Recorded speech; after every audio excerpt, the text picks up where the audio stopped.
Good morning. Good to see everyone back in the building again and here for our first practice. So I'd like to start off, I know we're coming off of the Memorial Day weekend, holiday, and Memorial Day in particular, and expressing our gratitude as an organization to all those who have served our great country and committed so much time, and in some cases their lives, to our freedom. And can't thank them enough, and their families as well. So that's where I'll start, but I also want to continue with extending our congratulations to Coach Tavares and the Buffalo Bandits 3 years in a row, right? That's hard to do. I know it's hard to do one time, let alone three. And so tip my cap to them, and a great Buffalo salute to that organization, their team, and what Coach has been able to do there. Again, just remarkable. So getting us started here as it relates to the Bills, attendance-wise, all but James are here and accounted for. Joey Bosa will not participate today. He pulled a calf, I believe it was late last week, Thursday, I believe, and so he'll be out for more than likely the foreseeable springtime at least, and then we'll get into training camp. Should be good to go by training camp, but understand it just happened late last week, so still in kind of the exploratory phase of what that's going to mean. So Joey's was off to a good start before that, and so it's unfortunate to see him go down. But somebody else, it offers someone else an opportunity to step up and get some quality reps for us as we move forward. This league, as you know, is a tough league. It's a tough division. It seems like it's getting better every year. We look forward to the challenge.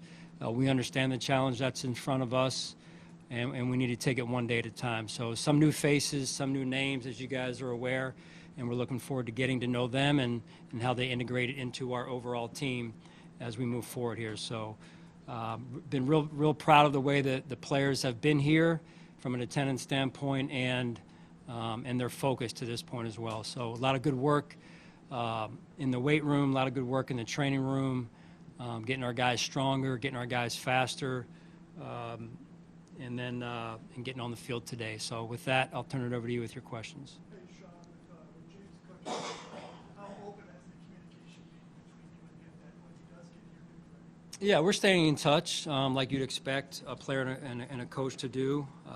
So, you know, James will be here when he's ready to be here, and you know, we move forward. Given the recent injury history that Joey has, how concerning is it that he's already, dealing with something at this juncture? Yeah, I mean, listen, it is concerning. You know, durability, availability are key ties to our roster. And so, you know, we basically look ahead in terms of what he's doing now, which is getting himself the treatment that he needs, and he's working hard at it. And that's all that he can control right now. And, you know, we get him back when we get him back, probably at this point, training camp. So, you know, we're going to do the best job we can, and I know he is as well, and just take it one day at a time. Was he working out on his own, Sean, or is it No, with the team. Yeah. Hey, Sean, the quarterback sneak assist, you were vocal about your opposition to that play, but it is now around still. Will you authorize Joe to call that this year? Yeah, we'll play within the rules. The rules have now been set, so we always do our best to play within the rules and the rules that are set up for us. John, what's your reaction to being chosen for Hard Knocks? You know, I would say, Jay, that it's interesting. I think the selection criteria has changed. I know it has most recently, and you know, to some extent, it's I think a real compliment to them choosing us and selecting our organization. Now that the criteria has changed, you know, you look at it, you know, one of two ways, and it's probably a little bit of both. Where you say the opportunity is there for us to number one, our fans, that they can get an inside look, a little bit of what happens. Is it 100% inside? Maybe not. What percent it is? Is it 10%, 20, 50? Who knows? But you know, there's a lot that we do that they'll see, which I think is great for the fans. I think there's also just as much that people won't see. And that's true of anyone's process, right? Any great athletes or team's process. There's a lot that goes on that people don't see in the hidden hours and days. So I think that's important to note. I think the opportunity for us to really be who we are. I mean, a lot of people see us, they show up at our stadium every week, and they see us live, and they see who we are and how much these guys love each other. Our personality comes out, and I think it'll offer, many a chance to see us kind of beneath the surface as well, and see how that rings true day in and day out here. The real challenge is to us is the authenticity of who we are and building that critical trust that is so important to building a good, healthy relationship among players, among staff and players. And then, with that trust piece is huge in terms of bringing the team together as well. So that glue part is going to be challenged because of that third component, if you will, whether it's a microphone, a camera, in different rooms and different conversations. But we are who we are, and that authenticity piece must stay intact, and we keep the main thing, which is our purpose. This is something that maybe 3-4 years ago you would have been hesitant about. I know Brandon has expressed his reservations about Arnott's as recently as last training camp. What gives you how much does this fold into you being a little bit more open yourself as a coach and having grown into the role in accepting this happening? Yeah, I mean, you guys know me, I'm very open, so. No, I mean, listen, it is what it is, right? So you can look at it one of two ways. Are you trying to walk through the door of, hey, getting closer and closer to success, or are you trying to walk through the door every morning of fear of failure, right? So we choose to walk through the door of, hey, we try and move ourselves closer and closer every day to being successful as an individual, team, and organization. So that's the approach that we take. What's your level of comfortability with the options that you have at your receiver right now, with Josh Palmer and Elijah Moore coming in? Yeah, very comfortable, very comfortable. You get a chance to be around them a little bit. Those two names that you mentioned are new names, some of the newer guys. Their skill set's different. It'll just be interesting to see how we integrate that into what we do, or how we build our offense, probably better said, around their strengths. And I think that's the key of any system is take what you have, get a good feel for what you have, the strengths of what you have in the players and their skill sets, and you make it work for the system. You build the system around it. What do you like about Landon Jackson's Arkansas team? Great motor, conscientious player, mature. He's married already, and you can see that already through the 2 weeks we've been together with Landon and what he's been able to do, and how hard he works. So I think that'll be a good addition for us. And just like I said, a young guy that's just taking it one day at a time, and you could tell he respects that process piece. Sean, what have you seen from both Leon and Dalton after some of the things that have been talked about at the end of the season with getting bigger and stronger in recovery? Yeah, like I told you before, as it relates to the team, Sal, those guys are in that weight room and they're working hard. I mean, if you had a chance to get in there, you'd see the sweat equity that's being and the time that's being put into that room, and those guys are working hard, among others, right? So the attitude, the attendance, the guys understand what it takes, and they're focused. Sean, you touched on receiver a little bit ago there. Curtis Samuel, last year, how much do you feel like the injuries and in training camp throughout the season that he played through maybe impacted his ability to have more of a role in the offense than he did? And are you hopeful that toward the end of the season, postseason in particular, when it seemed like he kind of found a bit of a groove there, that he can build on that in year two? Yeah, that's important. I felt like, to your point, that we kind of got into a little bit of a rhythm late in the year. He's battled through some injuries, and then being new in the system last year, I think took maybe overall some time just to get up to speed, and then maybe, how he integrated into, what we were doing and how we wanted to do it, and his role then and what it became. And I think now going into year two, I think we have a better understanding of how he can help us and the role that he may play for us in the days and weeks ahead. Sean, what have you noticed about Max Harrison's progress in the month you've had him here? So, Yeah, I mean, again, just for all these young guys, it's new, right? So you're trying to get to know them as people. You're trying to get to know them and their skill set, where they need to, improve in terms of their strength, their speed, whatever it is. We kind of do a little bit of a skill assessment or a needs assessment on, hey, where are they more likely to pull early, just from a medical standpoint. So there's a lot that they go through from a filter standpoint or evaluation standpoint when they first arrive.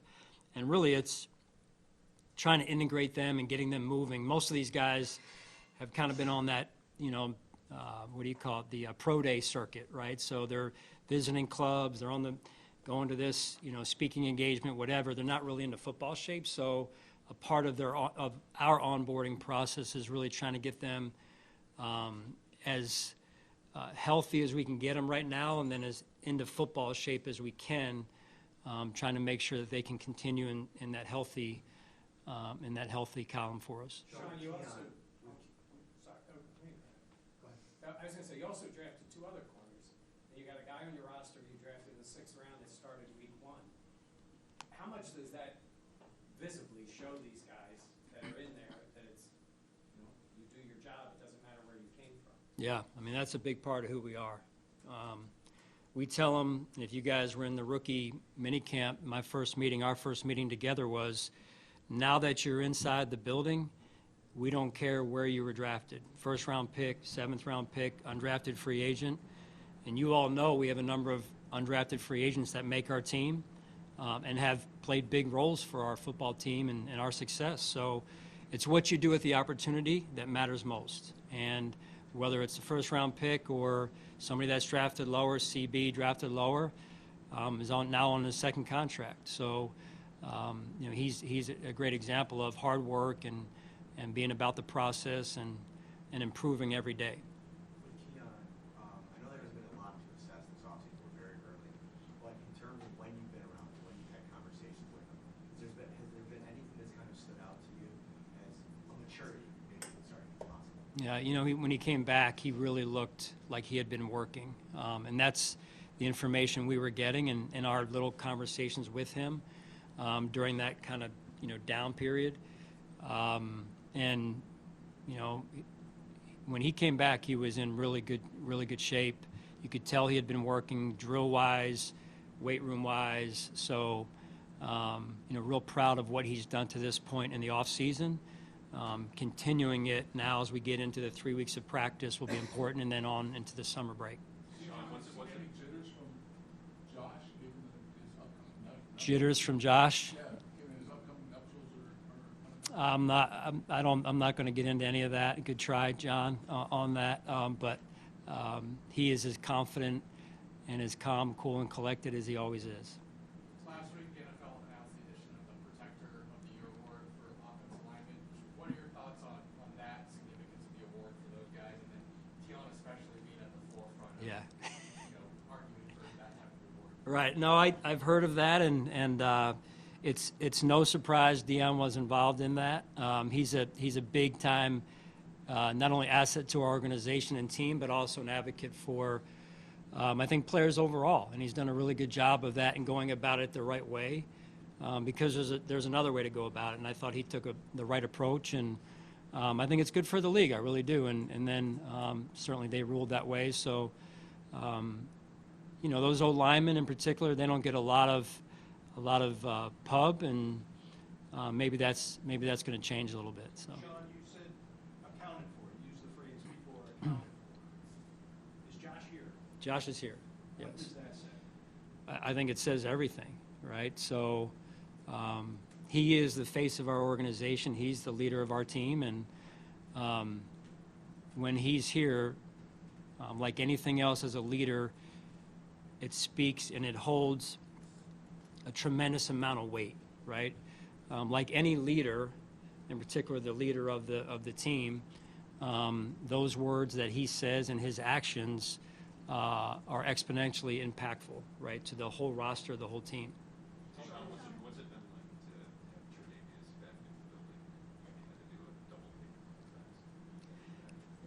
so we met in my office, I think the day he signed, and I kind of, while he was sitting across from me like you guys are, I did a couple, hey, this is a little bit surreal, a little bit, kind of like, it's great to have you back, just in my mind.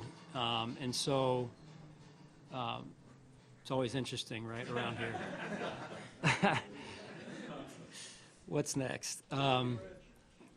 So yeah, I mean, it's a classic case to me of a young man that has come here, was drafted here, number one, and really grew every day in front of our eyes. And then he goes and experiences, life on other teams, life in other situations, and now comes back. And it's great to be reunited because of who he is, what he stands for, how hard he works. I can't say enough good things about Trey and what he means to me personally, and then what he's meant to our football team. Sean, we're asking about the younger players at that position group a little bit earlier. Where do you see guys returning like Dane Jackson and Tre'Davious White fitting in their second go-round? As you see it right now, I know a long way to go. Yeah, long way to go. Like you said, there's no depth chart this time of year. Probably other than for Josh, right? So, when he's here, Josh will work with the ones, just so you guys know. But no, it's the depth chart is loose this time of year. We roll people in there. Dane will be in there at times with the ones, probably. He'll be in there at times with the twos, and we're just looking to, as a coaching staff, get the best feel for our players that we can and what they can do, what they can't do, how we can help them and develop them. That's part of our goal as a coaching staff. Sean, understanding that with the depth chart, what are you looking to see out of Cole Bishop this time of year? Again, just continue to learn the system, develop. The weight room was mentioned earlier. I think that's a big piece for Cole. And, you want a young player to understand the system to the point where he can play fast and you can see his true skill set. I think Cole is already through the football school, the phase 2 days. He's shown that he's getting more and more comfortable with this system, and then finding ways that he can work his magic within this system, meaning where he can cheat. And you learn that the more you know the system is how can you make the system work for you. And as a DB goes, it's where's my help? How can I cheat? If I can drive this route, somebody else can protect me over the top. It's kind of knowing the parts that relate to the overall total whole of the process there. Coach, as you guys start OTAs here and mandatory minicamp soon enough, what's your goal with the team? Really, our goal overall is to take it one day at a time right now, and then just continue to find out who we are. I say this every off season, but the team has got to get connected, and that means guys spending time together, getting to know one another. That's a big part of who we are, but an important part of who we are, because it's hard to do that once adversity hits. It's hard to do that in the middle of the season when we say, hey, all right, we're going to have a kumbaya meeting and everyone's going to sit down and air our grievances and get to know one another and go to dinner. You can't do that then. You got to do it now. And so these guys being here is important because it offers them the opportunity to go play golf, go bowl, go to dinner, whatever the outing might be. And that's how you get to know one another and your new teammates in particular. And then beyond that, it's them getting on board with the techniques, the fundamentals, situationally, how we want to play the game. And so that's important as well this time of year. Sean, do you reflect on your own growth process when it comes to just adapting and having fewer practices? This time around, knowing how much it wears on their body. Yeah, well, I think that's big, right? You want to be, aware of where your team is every year, and this is a new year, but there's also been a number of players who have been with us through the late runs into the playoffs, in consecutive years for multiple years now. So that was a big piece of, cutting the last week, and then also the rest component. So the way things got moved on the NFL schedule got moved back into what would have been the players' rest. And so I just think that that's big, that we can give them that rest as they head into training camp. that we go into training camp firing on all cylinders. Is it surreal at all to do this whole press conference with Vince Carson? Yeah, my first interaction with Vince was at the Tahoe tournament. We were talking about it a few minutes ago. So I got around him then, and he saw my game in full color. And so that's why he's here, actually. He came to help me with my golf game. No, it's great to have him here. And you talk about, high-level performers. This is one right here. So I'm looking to learn from him as much as anyone. What can he bring to your team with the level that he reached, albeit in a different sport? Well, we were just, kind of talking shop in Derek's office, and I would tell you that, I want to do it more, because whether you're an elite performer in football, in basketball, or just in life overall, there's a lot of similarities, I believe, that overlap. And if you can just pull one thing from someone and their experience, I think that helps you, right? So I wasn't like this when I was younger.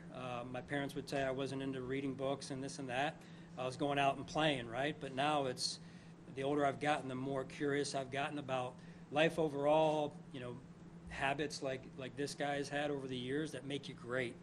And I think that's good for our team. It's good for the organization. It's great for Buffalo. And why not learn from someone like that? What do you see as the next step for Rousseau? Greg Rousseau, the next step? Really, it's just taking his game to an increasingly another level. If you watch the tape, Greg has been around the ball quite a bit. He's been around quarterbacks, affecting quarterbacks. Some of those led to sack numbers, some didn't. It's kind of the nature of the way the position's played. I think Greg knows that the physicality of his game has got to take a little bit of a uptick, if you will, and that comes also with taking that next step. Sean, what do you see from Chris Tabor's coaching style? How it fits in with your team? Yeah, veteran coach. I've really liked, being around tapes to this point. I knew him before Sal, just being around the league, and he's well respected around the league. He's got great energy. I think he relates well to the players. And somewhat new for him now is the new kickoff return rule, however you want to say it. So he'll have to make some adjustments as well. And like all of us, it's just that process of trying to understand and find that competitive advantage for us. Sean, at the same press conference, like every year, it feels like continuity is a buzzword that always gets brought up. There's a lot of new names up here. Now, there's a lot of familiar faces as well. When is sometimes an influx of new names a good thing? Continuity doesn't matter as much as it should. Well, I think continuity does matter. Regardless of how many new faces you have, you still need to have some level of continuity. It helps with the culture, and it helps those players teaching the new players, the new faces, new names. So, there's I would say a higher number of new faces and names this year, but that can be good too in terms of youth, in terms of development. We'll have to stem that tide a little bit early, probably more so on the defensive side with the number of new faces and names that we do have, and getting them up to speed for these early contests that will be in here. So that's all part of the development process here. So.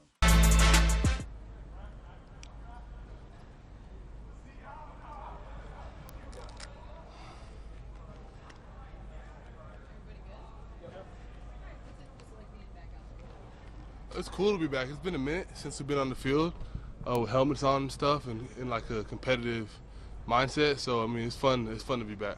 What was your reaction to that part? It was cool. It was cool.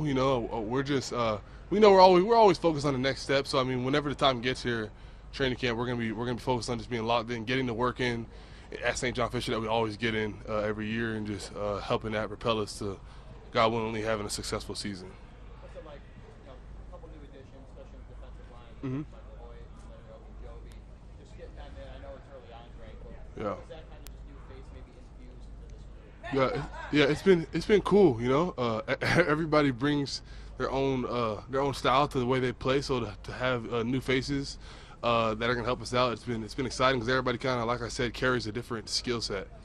You had talked about going back to Fisher, and I know for you guys what that does chemistry-wise, how it kind of builds you guys' bond, being away for 3 weeks, and you guys get to that part. But you think of the new faces that are on this defense, Greg. How important is that, knowing from your experience of being at Fisher and getting these moments, is that to building that chemistry between not just the new guys, but this whole unit, this whole team? Yeah, I mean it's cool, and like you said, when you go over there, you kind of you're isolated, but you know everybody's working hard, everybody's eating in the same cafeteria, and everybody's walking the same path to meetings and all that stuff. So you're in such close quarters that all you do is really grow closer. It's a really cool experience.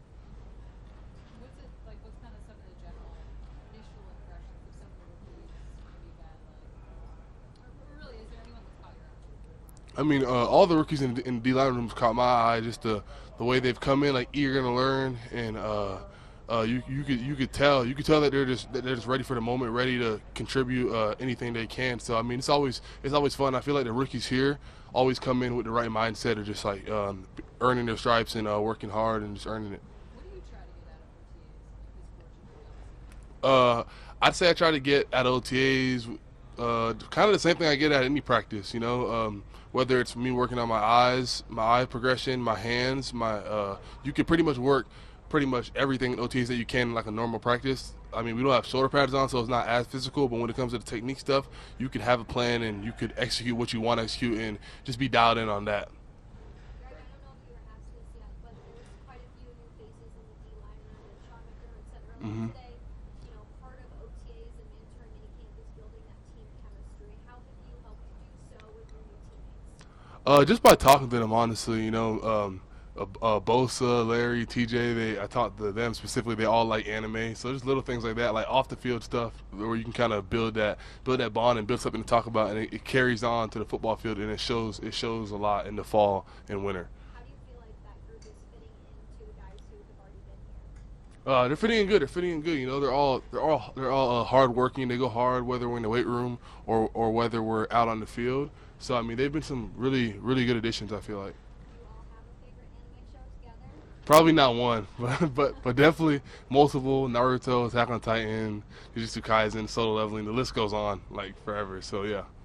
I kind of think of like where you and AJ are in your points of your career. You have a guy like Joey who's had a lot of success in this league, and then think of like the rookie like Landon kind of coming in here. For you, being at this point in your career, what has maybe shifted, or what you kind of approach this Yeah. season and the season being with now that you're kind of in this middle part of your career? Yeah, I mean, I know as a younger player, you go out there and practice, you're just like trying not to mess up, and you're trying to like kind of get everything right. But being older, being like in year 5, I could see more things out there, and if I can see something to help a younger guy, I'll tell him like, yo, I saw this on this rep or this or that, and kind of just bounce ideas off of them, because I know as a younger player, I appreciated when dudes like Vaughn did that for me. So yeah. It seemed like some of the 11-on-11, like some celebrations on both sides of the ball. I know it's early on, but like, what does it just do to the overall vibe? I mean, it's dope. It's dope. It's a lot of fun. That's what we work for. Whether we're in the off season or here during phase 1 and 2 of OTAs, kind of just being able to go out there and make plays and kind of showcase your abilities a little bit. So it's always cool to get out here in a competitive atmosphere. For you, like Josh obviously is an established guy, he's got a lot going on, but for him to be here at a voluntary OTA in May, what does that say about the leader he is? Yeah, it's special. You know, he's a special person, football player, and leader. And I mean, he's a special person, football player, and leader. And for him to be here, it says a lot. You know what I'm saying? That's MVP of the league. So it pushes all of us, because you see a dude at the top doing it, and still coming to something that's voluntary. So I mean, I'm looking at it like, you know what I'm saying, younger guys seeing that, it's like, all right, like that's the type of place, that's the type of team, and that's the type of culture we got here in Buffalo. So it motivates us all. The TikTok guys will be up this stuff all the time.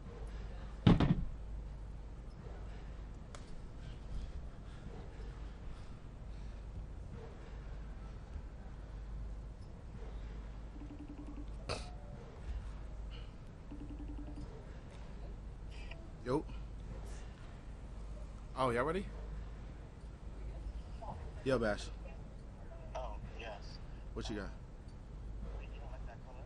I don't dislike it. It's just, if that's what goes with it, then that's what goes with it. Yeah, it was like it's like the vibe is, he said, allegation vibrant, so I was like, this is sort of basically. If it works, it works. You just gotta have colorful accents. Yeah, so I felt like the other ones were too bright. Okay. Some of them were like too dark. So this is like a cool in between. it's cool if it works, if it comes together. What you thinking? I just need colorful like accents, like maybe like a colorful hat or something like that. All right, ciao. Smell like a hamster. Mm-hmm.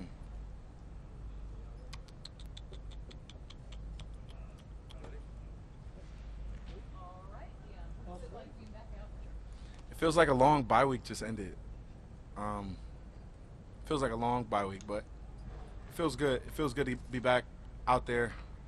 I'm excited to hear like the little chitter chat like with the young guys to see like what they say about practice and like the speed of everything. Like some of the younger like D linemen, I'm just curious to like see like what they have to say about how practice went for the first time. What was it like after you learned that you were kind of the reason for the Protector of the Year award?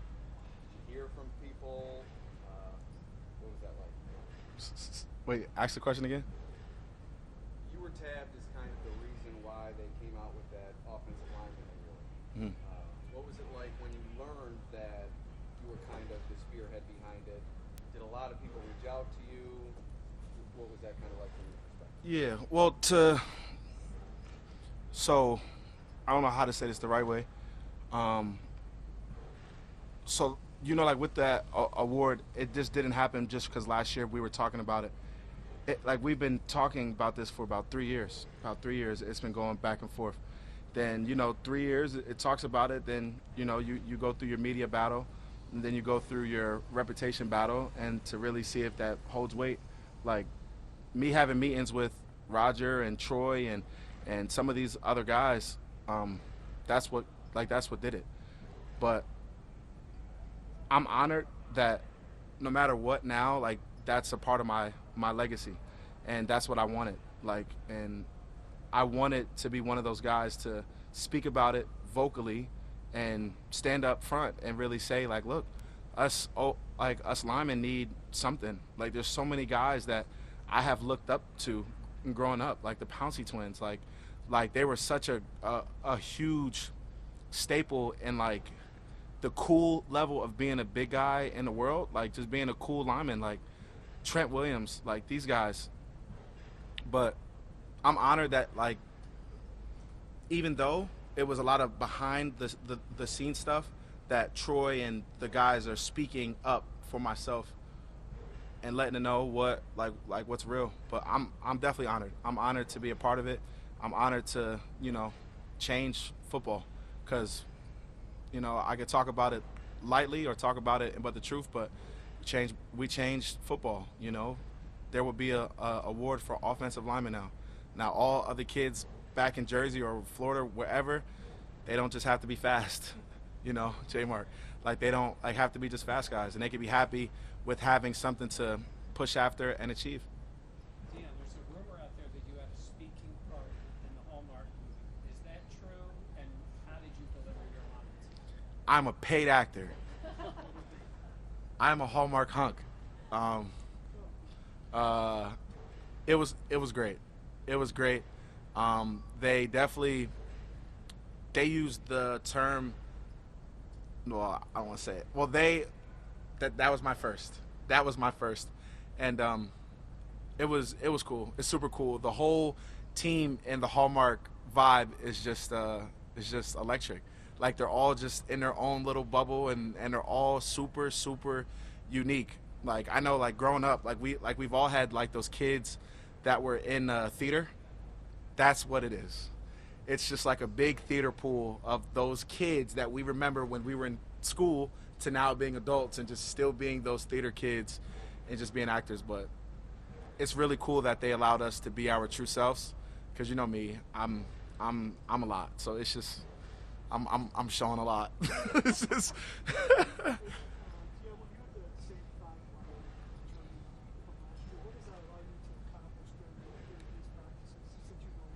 it's just consistency. Like we know what we're gonna get, we know what we're not, and having the same voices next to you, it's a privilege and it's an honor. So having the same voices in the huddle and having the same voices on the O-line, it's a good thing. Dalton's ready. Yeah, he has a little bit more pep in his step. And Dalton is just Dalton times 12. You know, he's just like you could just feel the kid's getting older and he's getting more mature. But, you know, practice one, it shows, but you really can't tell anything yet. But he's moving around here with a pep in his step. Tight end specifically, I know you're an offensive lineman, but they're immediate with you. A lot of times, young tight ends take a couple of years to really For sure. reach their stride. For sure. Do you feel like you're starting to notice that maturity in him? Absolutely. And I can't wait for Hard Knocks to see Dalton because he's going to explode. Yeah. My reaction? Do you know how loud I screamed? I'm a media guy. Like, I love it. But my reaction was excited. Very, very excited. I love the fact that people could see the true culture of what goes on here and how different it is. And there's so many guys with different personalities, but it's just going to help for the future of everything. Like, guys want to come here and play because we have Josh Allen. Now guys will want to come here and play to see how the mesh of everybody truly is. That's the beauty of it, and I can't wait. Do you watch the show at all? Not really. Yeah. A little bit, but not really. Not really. I watch what comes up on Instagram. Sure. Right? Like, I don't sit and I watch the whole season. When I was younger, I did, but you know, shoot, I'm watching now. You know how like every year there's kind of a guy who maybe isn't a household name, Yeah. people start to like really root for, or Yeah. become a fan of. You know, like there's certain guys that don't qualify for that. Is there somebody you immediately think of like, oh, I think that could be somebody that people really love? It could be anybody. Like this roster is so different and it's so special that it could be anybody. And I always just tell people, just be your true self. Your true self.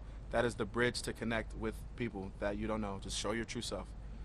Dion, Josh, seems like he's got some busy time coming up for him to be here now. I know he's always at these OTAs, but does that say something? Sean mentioned that, like him always being here. Yeah. Right. Josh is an MVP on and off of the field. Good answer. Dion, how would you explain the business side? You know, James not being here, but you guys are all part of a union, and you want to root everybody to get whatever they can get. How would you explain it from the player standpoint, that dynamic of supporting? I'm sure you want 100% attendance, but still supporting what people need to do for themselves. I'm sorry, I don't understand. Actually, one more time. Within your locker room. Yes. I mean, what's the support for James, or what's the For Cook? So this is a Cook Yeah, question. yes. So how do we feel about Cook and the situation that's going on? Yes. We feel like we don't have nothing to do with it, and whatever is going on but upstairs, it'll handle itself. I do know that with the culture that goes on here is we take care of ours, and some processes are longer than others, and I'm not a GM. So I wish that I had the answer, but I don't. But I do know that Cook is a good kid, and he plays hard. And we know how Bean is, and we don't know how Bean is, you know. But he has a job, and he'll figure it out. And hopefully, we'll be seeing our boy Cook soon. But who knows? Who knows? Let Cook and let Bean be Bean. These things take on a life of themselves. Yeah. On the outside of your building, right? Yeah. James Cook isn't here for the start of voluntary work. Narratives. People get all up in arms. Like inside the room, though, it doesn't really register at all. No, it doesn't really. Well, everything that happens on the outside, we can try so hard not to let it come in on the inside, but realistically, I hate to say it, even though we want 100% of the people here, this is still voluntary. So regardless of what everybody wants us to play like football. How many days in a year? 365 days in a year. That's what the world would want, but it's impossible, and this is voluntary. So this shouldn't be hurting anything that's going on, and whatever's going on, I just hope that it continues to go, you know, in a peaceful way. But this is a voluntary part of the season, and we're happy to have everybody that's here, and for the people that aren't, we still love them. And it is and what it is. And we know that being a pro is a part of football, and people know like how to and get their stuff ready, even not in being here. And we did it during COVID, so we all have a little bit of idea of what that looks like. But this is still involuntary, to tell the honest truth, but it is and what it is. Good? Yeah.